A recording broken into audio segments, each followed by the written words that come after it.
Well, so there's a lot of things, in question here. Nobody in all of the talk of war with Iran for the last 25 years, nobody's saying anything about invading the country. And this is the real problem, is we can't take out their anti-aircraft without sending in the special operations forces by the tens of thousands to lace those targets for the cruise missiles to hit before we can even get air dominance over the country. And that means thousands and thousands of SOCOM lives lost at the very least in an attempt just to have an air war over Iran. And back in January of 2007, W. Bush went to the Pentagon and they took him down into the tank. And the chiefs told him, yes, we'll go ahead and escalate the Iraq war with the surge, but we're not going to Iran. And they told him why was America does not have what they call escalation dominance.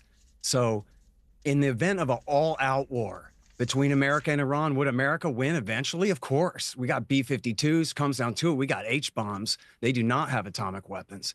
But we have a lot of conventional weaponry that we can bring to bear too in the event of a full-scale war. But you're talking about D-Day type scale of invasion if we're going to actually conquer the country and guarantee a regime change in Tehran, which is just far more than the Pentagon was willing to bite off and chew then wisely, and I'm sure must be the case now. So that's only one part of it. But I'd like to go back to the very first part of the framing of this whole thing. I don't know that I'm right about this, but it's obviously very dangerous.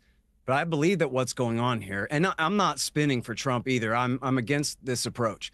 But I believe that what's happening here is just like we saw with his threats against North Korea in his first term, when he threatened fire and fury like the world has never seen and all of these things.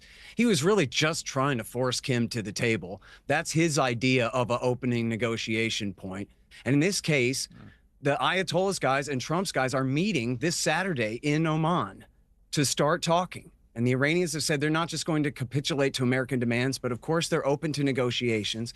And Piers, there's plenty of room for negotiation here because, as the professor said, whether the Ayatollahs or the IRGC is holding a gun to his head or not, what he said is correct, that Iran has a civilian nuclear program, which is, first of all, they're members of the Non-Proliferation Treaty of 1968. And under that treaty, they have a safeguards agreement with the International Atomic Energy Agency, which they had long before even the Obama deal of 2015. And so they were already guaranteed and safeguarded, and the IAEA had verified that they were not diverting nuclear material to any military purpose. So we already had that.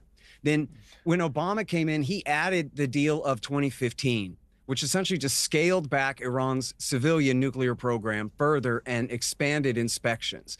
And this is the deal that Trump unwisely, at Netanyahu's behest, tore up in 2018. So now that's the deal that Trump needs to get back into. He can call it something else, and hopefully they can tweak a couple of things on the side. But there's no way in the world that Iran's going to just give up their civilian nuclear program because, quite frankly, and I'm sure your other guest, I see him shaking his head, but I'm sure he'll agree with this part, at least, that what Iran has is a latent nuclear capability. This is the same as Brazil or Japan, where they've proven that they have mastered the fuel cycle. They've proven that they can enrich uranium up to whatever percent they choose of uranium-235, including they never have, but they could obviously enrich up to weapons grade. And so what they're saying is, don't make me do it. It's essentially a standoff. Iran is saying, if you bomb me, then I'll probably make nukes. But if you don't bomb me, I won't.